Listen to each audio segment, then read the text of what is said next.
ইমাম সাহেব কেমন আছেন? আলহামদুলিল্লাহ ভালো আছি। ইমাম সাহেব শোনেন, কি বলেন? বলতে আছি কি, এই যে আপনি নামাজ কালাম পড়ান, মানেরে কত জ্ঞান দেন, কত আমল করেন, বলি কি এত আমল কি লাগে? এই দুনিয়ায় আল্লাহ পাঠাইছে আমাদের এই আমল করতে, আর আমি তো ইমাম সাহেব, সবসময় আমল বেশিই করব।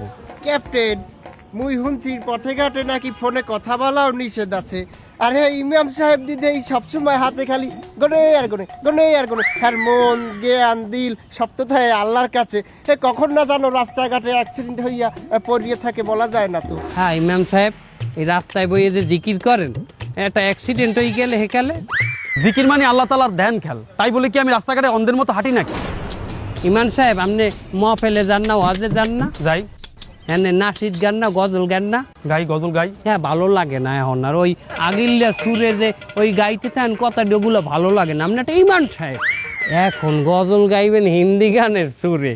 হুজুর শোনেন, হিন্দি গানের সুরে গজল গাইলে মানে মনে করবে এই হুজুরের ভিতরে একটা মডার্ন ভাব আছে। হিন্দি মানে? হিন্দি বোঝেন না? মনে করেন একটা হিন্দি গান, ওই যে একটা গান আছে না, আশিক বানায়া, আশিক বানায়া আপনে।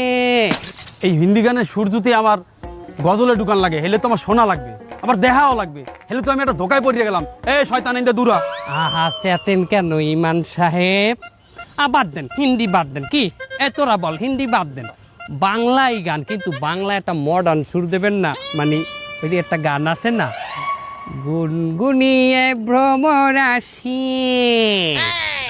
প্রেমের লাগি বুকটা করে আ আ উ, দুষ্টু কোকিল ডাকে রে cook cook cook cook cook cook cook. মনে বাসি বাজে রে cook cook cook cook cook cook cook.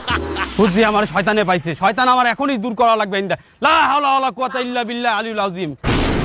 যখনই আমাদের মনে খারাপ কোনো চিন্তা আসবে, তখনই বেশি বেশি ইস্তেগফার করা লাগবে, মানে আল্লাহর কাছে মাপ চাইতে হবে, আর বেশি বেশি লা হাওলা ওয়ালা কুওয়াতা ইল্লা বিল্লাহিল আলিউল আযীম বলতে হবে, যাতে শয়তান আমাদের থেকে দূর হয়ে যায়।